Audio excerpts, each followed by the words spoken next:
New trends in outsourcing, absolutely. There is ever more production that happens in China.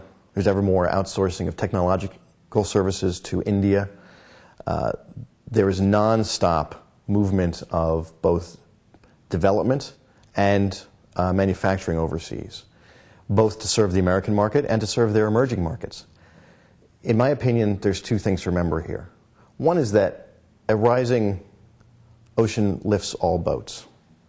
I don't mean to make a reference to global warming. What I'm talking about is that the growth in economic strength is good for everyone. Already we find in places like New Delhi in India that it's too expensive to do the work there, and they outsource from New Delhi to Bangalore, and from Bangalore to Chennai, and always somewhere cheaper.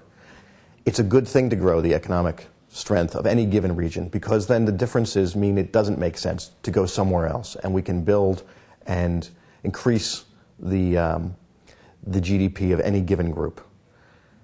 However, saying that, there's also a pushback against outsourcing that's starting now.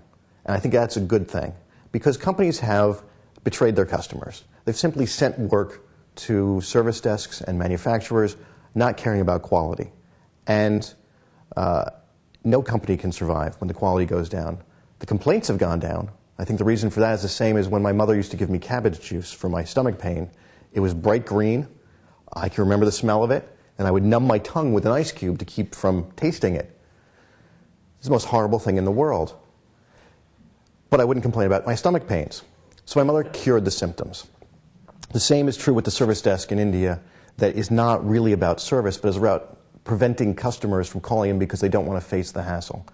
I helped someone with their computer recently. They couldn't get the printer cartridge to work. They gave up after 2 hours on the phone with Dell support. Is that really solving the problem? I don't think so.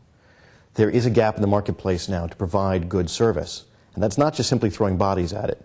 And whether it's an American company, an Indian company, a Chinese company, it doesn't matter. But that innovation, who does that, is the company most likely to succeed.